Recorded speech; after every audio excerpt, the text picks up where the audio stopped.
मिलेगा कि एक तरफ इतनी बड़ी महामारी, उससे इतने बड़ी प्रदेश में उससे निपटने की कार्य योजना, चिकित्सा और स्वास्थ्य की पूरी व्यवस्था, राहत की पूरी व्यवस्था, लेकिन उसी दौरान प्रदेश के गरीब, मजदूर, किसान और जन सामान्य के बच्चे जिन स्कूलों में पढ़ते हैं, बेसिक शिक्षा से जुड़े हुए स्कूल, उनमें गुणवत्तापूर्ण शिक्षा उपलब्ध कराने की दृष्टि से और उत्तर प्रदेश के जो नौजवान हैं, जो शिक्षित नौजवान भी बड़ी संख्या में हैं, उनको 69,000 ऐसे नौजवानों को रोजगार उपलब्ध कराने के लिए भर्ती प्रक्रिया चल रही थी, सुचारू रूप से अंतिम चरण में थी।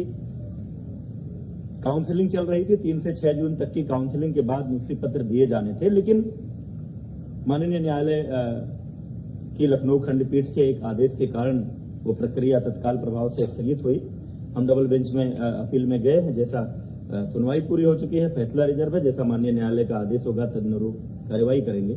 लेकिन इस बीच अनावश्यक राजनीति करते हुए प्रदेश के नौजवानों के संवरते हुए भविष्य से खिलवाड़ करते हुए इस पूरी भर्ती प्रक्रिया को बाधित करने की मंशा से भर्ती ना होने पाए, क्योंकि अपने आप में ऐतिहासिक घटना है, ऐसी परिस्थिति में भर्ती करना, ऐसा करने से योगी सरकार की संपूर्ण देश में एक अलग तरह की छवि बनने वाली है, बन रही है।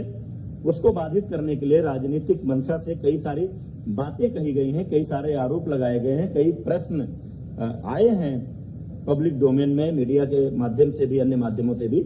इसलिए हमने ये उचित समझा कि ऐसे प्रश्नों का उत्तर आप सभी के सामने सामूहिक रूप से आना चाहिए। उन्हीं बिंदुओं को लेकर आपके बीच एक तुरंत का ज्वलंत मामला इस सहायक शिक्षक भर्ती परीक्षा में प्रयागराज का एक विद्यालय जो उस भर्ती परीक्षा में केंद्र था, उस केंद्र उसके जो प्रबंधक और उससे जुड़े हुए एक गिरोह जो धोखाधड़ी के काम में लिप्त रहता है, उसको लेकर एक मामला आया था। मामला यह है कि राहुल नाम के शिकायतकर्ता ने मई 2020 में यह शिकायत दर्ज कराई कि फरवरी 20 में किसी ने उसको भर्ती करवाने के लिए। अब यहाँ यह बात उल्लेखनीय है कि परीक्षा हो चुकी थी 6 जनवरी 2019 को, परिणाम तैयार हो चुके थे, परिणाम घोषित भी हो चुका होता शायद इसके पहले, लेकिन माननीय न्यायालय द्वारा कट ऑफ के मामले पर स्थगन आदेश देने के कारण केवल परिणाम की घोषणा नहीं हुई थी। इस बीच इतने दिनों बाद जनवरी 19 के बाद मई 2020 में शिकायतकर्ता राहुल की शिकायत आई कि फरवरी 2020 में किसी ने उनको इस भर्ती करवाने के लिए इस भर्ती में पैसे लिए। तब तक परीक्षा संपन्न हो चुकी थी, परिणाम तैयार हो चुका था। मामला माननीय उच्च न्यायालय में लंबित होने के कारण केवल परिणाम की घोषणा नहीं हुई थी। इसलिए फरवरी 20 से मई 20 में किसी लेन देन के कारण परीक्षा के परिणाम पर प्रभाव नहीं पड़ने वाला था। परंतु फिर भी शिकायतकर्ता की शिकायत को गंभीरता से लेते हुए तत्काल प्रयागराज पुलिस ने कार्यवाही की और शिकायतकर्ता द्वारा दी गई सूचना के आधार पर डॉक्टर KL पटेल, जो किसी प्राथमिक स्वास्थ्य केंद्र में चिकित्सक हैं, संतोष कुमार बिंद जिसके लेखपाल होने की जानकारी आ रही है, तथा इनसे जुड़े हुए अन्य 11 लोगों को, कुछ को 6 जून को, कुछ को 8 जून को, कुल मिलाकर के 11 लोगों को गिरफ्तार किया गया। इनसे पूछताछ के आधार पर यह जानकारी मिली कि उक्त गिरोह चंद्रमा यादव, प्रबंधक, पंचम लाल आश्रम उच्चतर माध्यमिक विद्यालय प्रयागराज से 60 गांठ कर उक्त विद्यालय में परीक्षा देने वाले परीक्षार्थियों की गैर कानूनी ढंग से मदद करता है और उसके बदले धन वसूली करता है। उक्त जानकारी के आधार पर शासन ने उक्त मामले की गहन जांच और दोषियों के खिलाफ कड़ी कार्रवाई, और चूंकि किसी एक भर्ती केंद्र, परीक्षा केंद्र पर कई जिलों के अभ्यर्थी हो सकते हैं, इसलिए यह पूरा मामला STF को सौंप दिया गया है पूरी इस जांच के लिए कि क्या इस भर्ती परीक्षा केंद्र पर, इस सेंटर पर किसी तरह की कोई गड़बड़ी हुई है या उस गड़बड़ी का लाभ उठाकर कहीं किसी अभ्यर्थी को उसका लाभ तो नहीं मिला, उसके कारण परिणाम तो नहीं प्रभावित हुआ है, कोई मेरिट में तो नहीं आया। यदि जांच में यह प्रमाणित होता है कि कुछ अभ्यर्थियों ने गलत तरीके से अंक प्राप्त कर भर्ती परीक्षा उत्तीर्ण की है, तो उनको डिबार करेंगे और अब तक की जांच पड़ताल के आधार पर उक्त परीक्षा केंद्र को भविष्य में होने वाली किसी भी भर्ती परीक्षा के लिए डिबार करके उसके प्रबंधक और अन्य संबंधित जो स्टाफ इसमें शामिल पाया जाएगा उसके खिलाफ कार्रवाई की जाएगी। इसी भर्ती परीक्षा में कतिपय लोगों द्वारा किसी सामान्य वर्ग की अभ्यर्थी जिसका सरनेम तिवारी है उनके ओबीसी कैटेगरी में चयन का भी आरोप लगाया गया है। इस संबंध में आप सब जानते हैं ये पूरी प्रक्रिया आवेदन की ऑनलाइन है। अभ्यर्थी ऑनलाइन जाकर के जो प्रविष्टियां भरता है उन्हीं प्रविष्टियों के आधार पर हम सारी लिस्ट तैयार करते हैं, कौन किस कैटेगरी में है, किसके क्या अंक हैं, और फाइनली जो भर्ती परीक्षा में अंक आए हैं उसको जोड़कर और उनके जिलों की वरीयता लेकर हमने मेरिट लिस्ट तैयार की है। अभी किसी का डॉक्यूमेंट वेरिफिकेशन नहीं किया गया था। काउंसलिंग होती ही इसीलिए है, जो 3 जून से 6 जून तक काउंसलिंग होनी थी। काउंसलिंग एग्जैक्टली डॉक्यूमेंट वेरिफिकेशन ही है, उसमें प्रमाण पत्रों की जांच होनी थी। और उसी में कोई व्यक्ति अगर लिखता है कि वो फला कैटेगरी में है, ओबीसी में है, एससी में है, एसटी में है या दिव्यांग में है, तो उसके सक्षम अधिकारी द्वारा प्रस्तुत प्रमाण पत्र वहां दिखाए जाने पर ही आरक्षण का लाभ मिलना है, अन्यथा नहीं मिलना है। यद्यपि कि कई ऐसे भी मामले आते हैं कि कुछ लोगों के सरनेम कुछ भी रहते हैं लेकिन वो किसी दूसरे संबंधित जाति से बिलोंग करते हैं, उसका प्रमाण पत्र उनके पास होता है। जैसे कोई गोसाई है अगर, और वो अगर तिवारी लिखता है, पाठक लिखता है, कोई टाइटल लिखता है, लेकिन मूलतः उसकी जाति अगर गोसाई दर्ज है तो चूंकि गोसाई जाति पिछड़ी जाति में आती है तो उसको उसका लाभ मिलेगा। लेकिन ये जो भी मामला है ये अंतिम रूप से अभ्यर्थी को लाभ तभी मिलेगा जब वो काउंसलिंग सेंटर पर उससे संबंधित प्रमाण पत्र प्रस्तुत करेंगे। इसलिए अभी किसी के लाभ मिल जाने का सवाल ही नहीं उठता है। कतिपय लोगों द्वारा आरक्षण की प्रक्रिया को लेकर भी सवाल खड़े किए गए हैं। कई बार ये बातें हो रही हैं। आप सब जानते हैं इस देश की पूरी विधि द्वारा स्थापित एक प्रक्रिया है। 50% सीटें किसी भी भर्ती परीक्षा में अनारक्षित होती हैं। 50% में ओबीसी, एससी, एसटी का अलग अलग आरक्षण है। 50% अनारक्षित सीटों पर मेरिट के आधार पर, चाहे वो जिस संवर्ग के लोग हों, चाहे वो ओबीसी हों, एससी हों, एसटी हों, जिनकी भी मेरिट ऊपर होती है वो सभी लोग इस अनारक्षित वर्ग में चयनित होते हैं। इस भर्ती में भी यही हुआ है। किसी को यह भ्रम नहीं होना चाहिए कि अनारक्षित वर्ग में केवल सामान्य जातियों के लोग भर्ती हुए हैं। अनारक्षित वर्ग में सामान्य जातियां भी हैं, ओबीसी भी हैं, एससी भी हैं, एसटी भी हैं। जिनके अंक आए हैं वो हैं इसमें। लेकिन माननीय उच्च न्यायालय का एक निर्णय था पोस्टिंग को लेकर के, जनपदों के आवंटन को लेकर के, कि भले ही कोई अपने अंकों के आधार पर ओबीसी या एससी अनारक्षित वर्ग की मेरिट में आ रहा है तो भी जब जनपद का आवंटन होगा तो उसको उसकी कैटेगरी में मानते हुए भी वो आवंटन किया जाएगा। क्योंकि सामान्यतः एक शिकायत होती थी कि कोई आदमी अपने नंबरों के आधार पर अनारक्षित में आ गया, यहाँ नीचे है, तो इस हिसाब से जनपद आवंटन होगा तो वो अपनी वरीयता का जनपद नहीं पाएगा। लेकिन अगर इसको इसकी कैटेगरी में ट्रीट किया जाए तो वहां वो अपनी कैटेगरी के आरक्षित लोगों से ऊपर जाएगा। निश्चित रूप से उसकी मेरिट ऊपर है तो उसकी च्वाइस को प्रायोरिटी देनी चाहिए। और ये कोई हमने नहीं तय किया है, ये माननीय उच्च न्यायालय का निर्णय है। उस निर्णय के आधार पर उत्तर प्रदेश लोक सेवा आयोग भी पदों के आवंटन में यही प्रक्रिया अपनाता है। हमने भी इसी प्रक्रिया को अपनाया है। भर्ती प्रक्रिया अंतिम चरण में थी, काउंसलिंग चल रही थी, ये मैंने बता दिया आपको। माननीय न्यायालय के स्थगन आदेश के कारण हमने काउंसलिंग रोकी है। हम डबल बेंच में अपील में गए थे, उसकी सुनवाई कल पूरी हो गई है। फैसला सुरक्षित है। जैसा निर्णय आएगा माननीय न्यायालय के निर्णय के अनुरूप हम उसमें आगे की कार्रवाई करेंगे। इसी संदर्भ में एक अपडेट माननीय सर्वोच्च न्यायालय से भी आई है कि आगे कोई डेट लगी थी, लेकिन इस बीच में कोई जो प्रतिवादी गण है उन्होंने कुछ रिप्रेजेंट किया है और बीच में किसी दूसरे माननीय न्यायमूर्ति ने उस मामले को एंटरटेन किया है। और उस आधार पर कोई एक मीडिया के माध्यम से भी आप लोगों को भी सूचना आ रही, कोई एक गाइडलाइन आ गई कि 69,000 में से 37,000 कुछ पदों को रोकते हुए शेष पर आप भर्ती करें। इसमें चूंकि हमारे विभाग का पक्ष नहीं सुना गया है वो निर्देश जारी करते समय, इसलिए हम वो मॉडिफिकेशन के लिए वहां पर अपील कर रहे हैं कि इस आदेश में संशोधन हो। एक अन्य प्रकरण में आया है चर्चा में आप सबके माध्यम से भी, अन्य मामलों से भी, कस्तूरबा गांधी बालिका विद्यालय बड़ौद बागपत में वहां की एक अध्यापिका अनामिका शुक्ला, आरोप यह है कि ये 25 अन्य कस्तूरबा कुल मिलाकर के 25 कस्तूरबा गांधी बालिका विद्यालयों में कार्यरत हैं और 1 करोड़ से अधिक का भुगतान हुआ है। इस संदर्भ में आपको मैं बताना चाह रहा हूं कि हमने प्रेरणा डिजिटल फ्रेमवर्क बेसिक शिक्षा विभाग में पिछले कई महीनों से लागू किया है, जिसके माध्यम से मानव संपदा पोर्टल हमारा है। उस पोर्टल के माध्यम से हम अपने विभाग में कार्यरत सभी शिक्षकों का पूरा डेटाबेस तैयार कर रहे हैं। हर आदमी का पूरा डिटेल उसमें है।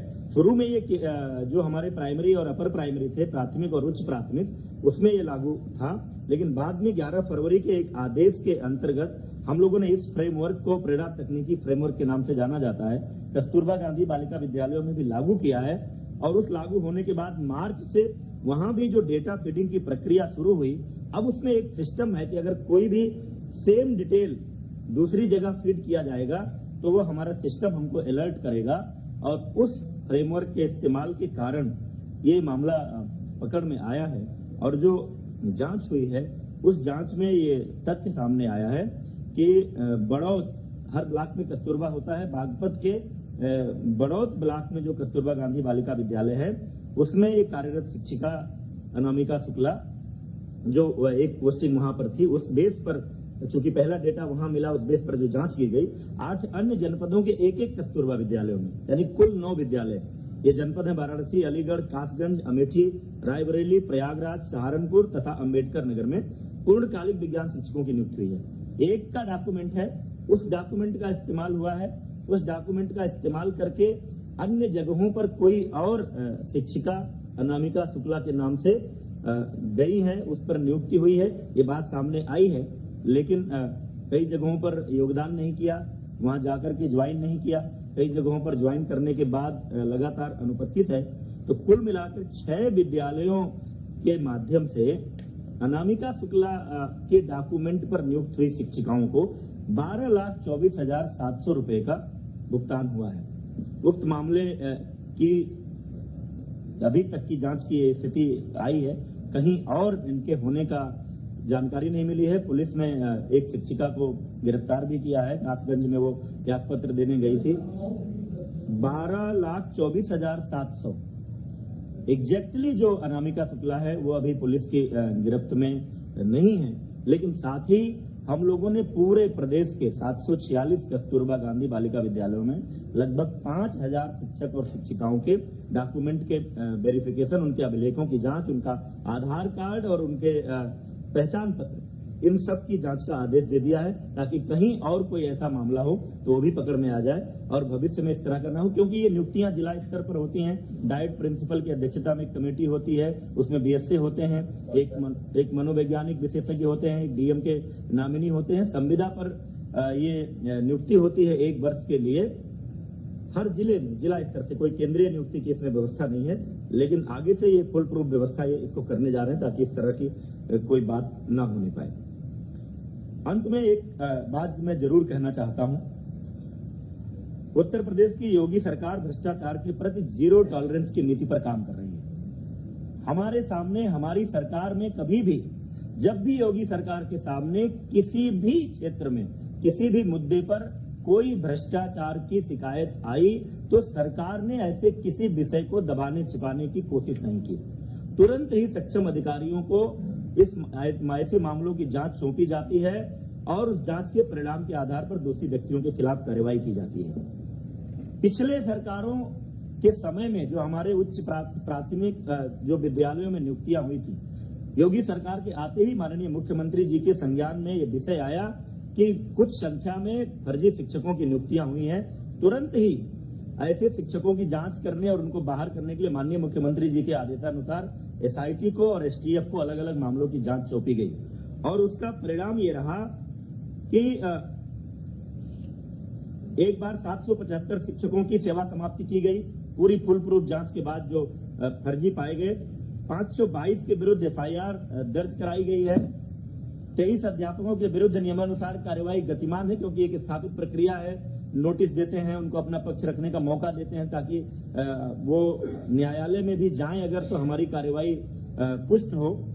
इसके साथ ही साथ एक 2004-05 में डॉक्टर भीमराव अंबेडकर विश्वविद्यालय आगरा से बीएड की कुछ फर्जी डिग्री का मामला आया था। उनमें से जिन लोगों पर संदेह था, ऐसे 1356 अध्यापक चिन्हित हुए थे, उसमें से भी 926 की सेवा समाप्त की जा चुकी है। 406 के विरुद्ध कार्रवाई गतिमान है। इस प्रकार अब तक 1701 ऐसे फर्जी शिक्षकों की सेवा समाप्ति की जा चुकी है तथा 429 के विरुद्ध कार्यवाही गतिमान है। अन्य जहां भी कोई शिकायत आती है किसी फर्जी शिक्षक होने की, तुरंत वो मामला एसआईटी या एसटीएफ को सौंपा जाता है और जांच के आधार पर सावधानी बरतनी पड़ती है कि कोई जेन्युइन शिक्षक इस कार्रवाई का शिकार न हो। जांच के आधार पर हम तुरंत बर्खास्त करते हैं। हमारे कार्यकाल में जितने लगभग 50,000 शिक्षकों की भर्ती जो इसके पहले विभिन्न भर्ती अभियानों में अभी तक हो चुकी है, उसमें से अभी तक किसी फर्जी शिक्षक की नियुक्ति का मामला नहीं सामने आया है। कोई ऐसी शिकायत आएगी तो उसकी भी जांच करेंगे और इसी तरह की कार्रवाई करेंगे। हमारी कार्रवाई को लेकर लोग कोर्ट में गए थे, लेकिन माननीय न्यायालय ने भी बर्खास्तगी की, फर्जी शिक्षकों की बर्खास्तगी की कार्रवाई को उचित ठहराया है और ये कहा है कि जो उत्तर प्रदेश सरकार ने कार्रवाई की है वो विधि के द्वारा स्थापित प्रक्रिया के अनुसार हुई है। यह ऐसी सरकार है जो भ्रष्टाचार मुक्त और पारदर्शी शासन के लिए जानी जाती है। सरकार शिकायतों को तुरंत संज्ञान में लेकर त्वरित जांच कराकर कार्रवाई करती है। फिर भी कुछ लोग ऐसे हैं जिनका खानदानी पेशा ही भ्रष्टाचार और घोटालों का रहा है। उनका पूरा इतिहास भ्रष्टाचार का, घोटालों का रहा है।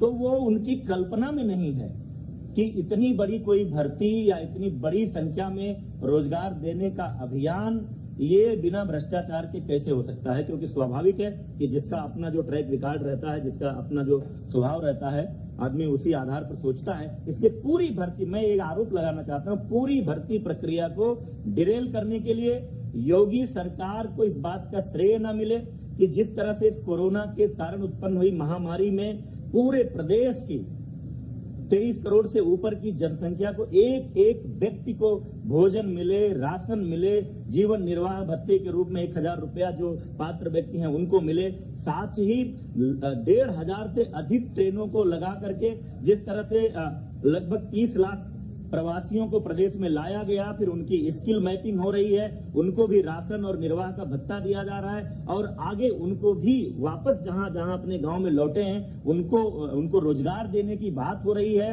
सबके जीवन निर्वाह की व्यवस्था का प्रयास हो रहा है। ऐसे में इन परिस्थितियों में इतनी बड़ी भर्ती अभियान ये सफल ना होने पाए, इसको लेकर कुछ लोगों ने एक राजनीतिक अभियान चलाया है और तमाम सारे ऐसे प्रयास किए हैं। उनको रास नहीं आ रहा है कि उत्तर प्रदेश के नौजवानों का भविष्य कैसे संवर रहा है, योगी सरकार को यह यश कैसे मिले। इसको लेकर तमाम लोग शुरू से, जब से माननीय न्यायालय का फैसला आया, हमने आंसर की जारी किया, हमने रिजल्ट जारी किया, सोशल मीडिया के माध्यम से तमाम तरह का भ्रम फैलाने की कोशिश की गई, अभ्यर्थियों को उद्वेलित करने की कोशिश की गई, अव्यवस्था पैदा करने की कोशिश की गई, लेकिन सरकार ने पूरी तत्परता, पूरी तन्मयता और पूरी कुशलता के साथ इस भर्ती प्रक्रिया को आगे बढ़ाया है। माननीय उच्च न्यायालय, माननीय सर्वोच्च न्यायालय में कुछ लोग गए हैं, उनका अधिकार है। जैसा माननीय उच्च न्यायालय का और माननीय सर्वोच्च न्यायालय का आदेश आएगा उस अनुरूप हम इस कार्रवाई को पूरी करेंगे। योगी सरकार की मंशा ये है कि ये भर्ती प्रक्रिया यथाशीघ्र कुशलतापूर्वक पूरी हो, प्रदेश के 69,000 नौजवानों को रोजगार मिले और प्रदेश के 69,000 स्कूलों को, हमारे गांव, गरीब, मजदूर, किसान के बच्चे जिन स्कूलों में पढ़ते हैं उसमें पढ़ने वाले बच्चों को गुणवत्तापूर्ण शिक्षा मिले। ये बातें आपके सामने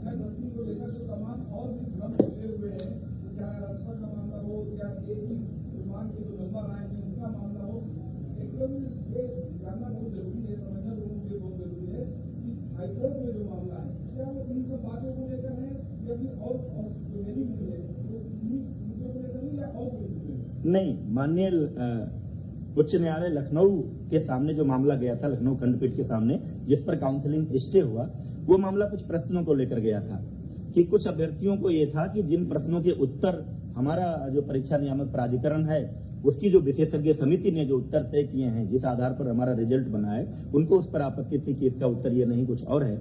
उसको लेकर के जो सिंगल बेंच ने एक फैसला दिया था कि यूजीसी एक विशेषज्ञ समिति बनाए और वो समिति ये तय करे कि इन प्रश्नों के उत्तर क्या होंगे। तो चूंकि उस निर्णय के खिलाफ हम डबल बेंच पे हमने अपील की है, सुनवाई कल पूरी हो गई है, फैसला सुरक्षित है। डबल बेंच का जैसा निर्णय आएगा उसके बाद ही हम उस बात पर निर्णय ले पाएंगे। सुप्रीम कोर्ट में जो मामला गया था माननीय सर्वोच्च न्यायालय में, क्योंकि जब यहाँ न्यायालय ने, सरकार ने जो कट ऑफ तय किया था 97 नंबर अनारक्षित के लिए और 90 नंबर आरक्षित के लिए, और जो मांग चल रही थी जो 45% 40% की, तो माननीय उच्च न्यायालय हमारा स्टैंड का सपोर्ट किया था, हमारे कटाफ को माना था कि गुणवत्तापूर्ण शिक्षकों की नियुक्ति के लिए यह सही निर्णय है। तो जो सर्वोच्च न्यायालय में लोग गए हैं उस कटाफ वाले निर्णय के खिलाफ गए हैं, वो निर्णय माननीय सर्वोच्च न्यायालय से आना। एक एक करके हो जाए। मैं हाँ,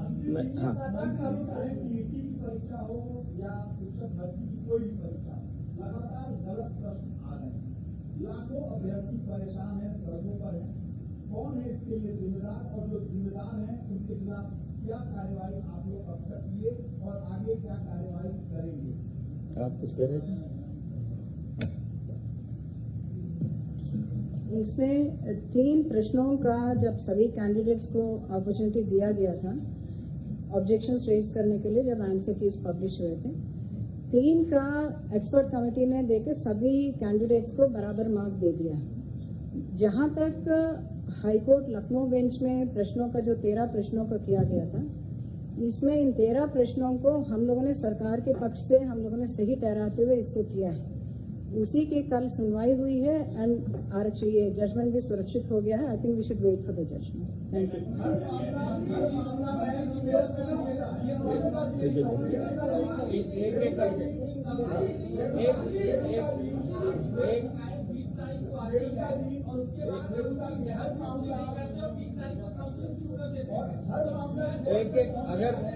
एक एक करके अगर बात नहीं करेंगे तो फिर आ नहीं पाएगा। प्रेमचंद, या ऐसा कर सकते हैं कि प्रश्न आ जाए सबके, फिर एक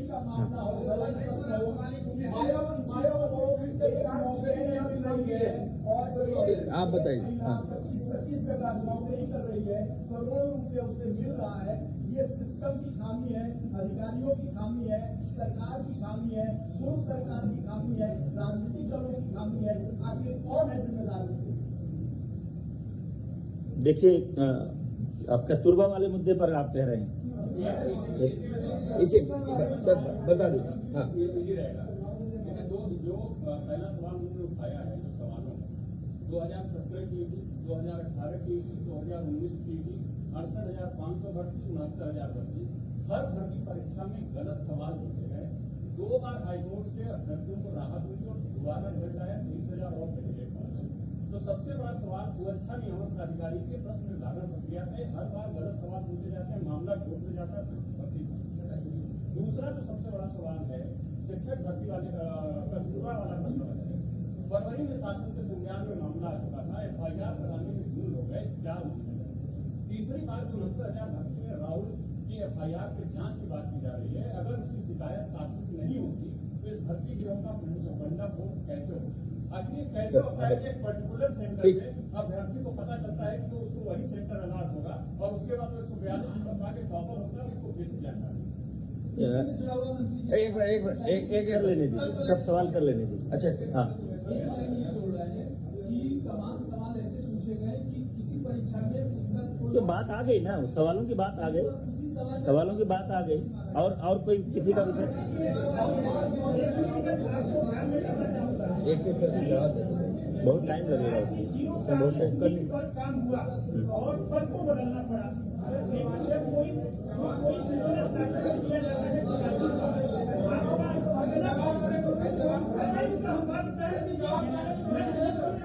नहीं कर पाएंगे आप। बस 1 मिनट। भ्रष्टाचार है, उसकी लंबी प्रक्रिया हो जाती है, लेकिन वो टेबल पे जाते जाते बाबू जो होता है वहाँ का कोई वो दबा देता है। और आपका ये विषय बाबू के टेबल का नहीं है। अभी तो जो बात कर रहे हैं लोग, देखिए सर, आप जवाब दें। एक मिनट विजय आप जवाब दे दें। ये कस्तूरबा वाला जो विषय है वो हम कब से वो छानबीन कर रहे हैं, किस तरह से वो एक विषय कस्तूरबा वाला रख दीजिए।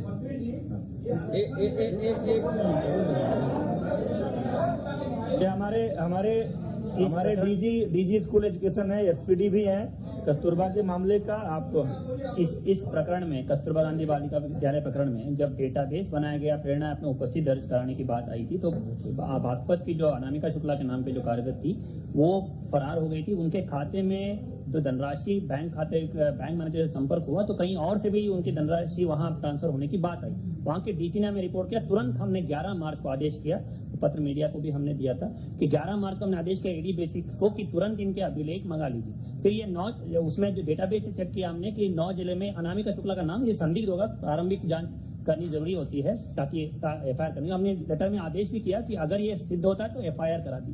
फिर लॉकडाउन हो गया, ये लोग लगातार फोन स्विच ऑफ करते रहे, स्कूल बंद हो गए, हम अभिलेख तलब नहीं कर पाए। फिर जब अभी हमने आदेश किया कि कस्तूरबा गांधी बालिका विद्यालयों में तैयारी के लिए टीचर्स आएंगे और फिर एडी बेसिस को 26 मई को दोबारा आदेश किया हमने कि आप तुरंत इसको दिखवा लीजिएगा, डेटाबेस में इनका नाम कॉमन आ रहा है और ऐसी सूचना मिली है कि बागपत में ये फरार थी, अनामिका शुक्ला, ये डिटेल्स हैं, इसको चेक करा लीजिए। एडी बेसिक्स ने जांच कराई, बीएसएस को नोटिस दिया, अभिलेख तलब किए, फिर उसके बाद ये पता चला कि इस तरह इसी नाम से अलग जगह है और उसके बाद तुरंत हमने आदेश किया कि हर जनपद में अभिलेखों को तलब किया जाए, आधार नंबर चेक किया जाए, पहचान पत्र चेक किया जाए और उसमें 100% सभी अभिलेखों सत्यापन हो। यही इस प्रकरण में यही बात हुई थी। और जहां तक एक मिनट कंप्लीट कर दूं, बोलने दीजिए ना। इसके साथ ही हम जो सभी 5 लाख से अधिक शिक्षक जो हैं उन सबकी मानव संपदा पोर्टल पर सारे अधिष्ठान संबंधी, चाहे वो उनकी सर्विस बुक्स हो, अवकाश स्वीकृति और आवेदन हो, प्रशिक्षण हो, एनुअल कॉन्फिडेंशियल रिपोर्ट जो उनकी होती है, वार्षिक प्रविष्टि, स्थानांतरण प्रस्तापन, हर एक चीज ऑनलाइन प्रक्रिया करने की प्रक्रिया संपूर्ण की गई थी। माननीय मुख्यमंत्री ने 4 सितंबर पिछले साल उसको लॉन्च किया था और 100% इसको लाइव किया गया है और इसका सत्यापन टीचर को हमने ऐप दिया कि स्वयं सत्यापित कराइए और उसमें प्रमाणित कराइए। और हमने डेडलाइन भी दिया था कि 15 जून अंतिम तिथि है कि इस पीरियड में आप अगर उसमें रिकॉर्ड्स में ये नहीं करते हैं तो ये माना जाएगा कि आप स्वयं जिम्मेदार है उसके लिए। और उसके बाद इसका 100% हम लोग सत्यापन करने की प्रक्रिया लागू किए थे और इसी तरह हम कोशिश कर रहे हैं कि इस तरह जो भी फर्जी टीचर उसमें है डेटाबेस से उसको हम लोग पकड़ लें और उत्तरदायित्व निर्धारित करें। बोलने दो। कोई एक नौकरी नहीं पा रहा है, लाखों लोग टहल रहे हैं और ऐसे में एक महिला 25 जगह नौकरी कर रही है। ये सिस्टम का फेल्योर है, अधिकारियों का फेल्योर है। इसको एक मिनट विजय इसमें वीरेश जी जो डीजी बेसिक कह रहे हैं, ये जो नया पोर्टल बनाया है तभी से ये चीजें पकड़ में आने लगी हैं। अगर लॉकडाउन नहीं होता तो 15 जून तक आ गया होता। आपको खुद माननीय मुख्यमंत्री जी ने आपको बताया कि अब तक जो है 1701 फर्जी शिक्षक पकड़े गए। ये आज से नहीं, कई समय से हैं और सरकार कटिबद्ध है, शिक्षा विभाग कटिबद्ध है, हर हालत में इसको कर देंगे। लॉकडाउन नहीं होता तो 15 जून तक ये लाइव हो गया होता। चूंकि ये सब प्रक्रिया शुरू हो गई है तो ये कार्रवाई की जा रही है। इस मामले में एक चूक ये थी कि मार्च में जब कार्रवाई होनी थी तब हो गई होती। आपका पॉइंट वैलिड है, लेकिन लॉकडाउन आ गया था और ये जिले स्तर पर कॉन्ट्रैक्ट मार्च टीचर हैं, इनको कोई नौकरी नहीं दी जाती है, केवल मात्र जिले स्तर पर कॉन्ट्रैक्ट दिया जाता है। जिले स्तर पर अब सूचना जब इकट्ठा होना शुरू हुई है तो ये जानकारी मिली है, 6 जगहों पर मिला है, कार्रवाई की जाएगी। जो भी होगा दोषी बचेगा नहीं। एसटीएफ को दे दिया गया है, हर व्यक्ति इसमें जो भी गड़बड़ होगा पकड़ा जाएगा। सर आप राहुल के सर नहीं, कौन सी जांच चल रही है? नहीं, ऐसे नहीं होता है कि इतनी बड़ी। आप मेरी बात सुनिए, मैं आपकी बात का जवाब दे रहा हूं। आप उत्तेजित क्यों हो रहे हैं? देखिए, ऐसा दुनिया में किसी भर्ती परीक्षा में नहीं होता है कि कोई भर्ती की प्रक्रिया चल रही हो, काउंसलिंग का डेट हो और एक कोई शिकायत पड़ जाए कि साहब हमसे किसी ने पैसा ले लिया था, हमारी भर्ती नहीं हुई, तुरंत हम पूरी भर्ती प्रक्रिया रोक दें। ऐसा कहीं नहीं होता। कोई एक भी उदाहरण हो तो मुझे दे दीजिए। ये पहले से 8 मई को हमने नोटिफिकेशन जारी कर दिया था। जितनी तत्परता से माननीय न्यायालय का फैसला आया, लॉकडाउन चल रहा था, उसके बावजूद हमने आंतर की जारी किया, रिजल्ट जारी किया, मेरिट लिस्ट जारी की और 8 मई को पूरा शेड्यूल नोटिफाई कर दिया था कि फला तारीख को आवेदन करेंगे लोग और फला तारीख को काउंसलिंग होगी, उसके बाद नियुक्ति पत्र देंगे। ये सब चीजें चल रही थी। माननीय न्यायालय ने अगर स्थगन आदेश नहीं दिया होता तो हम अपनी नियुक्ति प्रक्रिया पूरी करते। इस बीच एक शिकायत आई, मैं जो बात बार बार आपसे कह रहा हूं, इस बीच एक शिकायत आई, नहीं आप सुनिए ना भाई, केवल जवाब नहीं, मेरी बात समझिए। इस बीच एक शिकायत आई, हम लोगों ने तुरंत ही उस शिकायत को संज्ञान में लेते हुए हमारी पुलिस ने वहां तत्परता से काम किया। जिसका जिसका उस व्यक्ति ने नाम लिया उनमें से लोगों को गिरफ्तार किया गया है, पूछताछ हुई है, प्रारंभिक जांच हुई है और उस आधार पर लगा कि ये मामला एसटीएफ को सौंपने लायक है ताकि दूध का दूध पानी हो। जो भी लोग इस तरह का करते हैं, ये पहले से भी ये नाम आ रहे हैं कि ये तमाम रेलवे भर्तियों से लेकर अन्य भर्तियों में करते रहे हैं, तो इसलिए स्पष्टता से पूरी जांच हो और जो लोग भी ये करते हैं वो भी पकड़े जाएं। और अगर इस भर्ती में भी उस गिरोह ने किसी तरह का लाभ किसी को पहुंचाया है तो ऐसे अभ्यर्थी भी चिन्हित हों और उनको हम दीवार कर सके, वो प्रक्रिया चल रही है।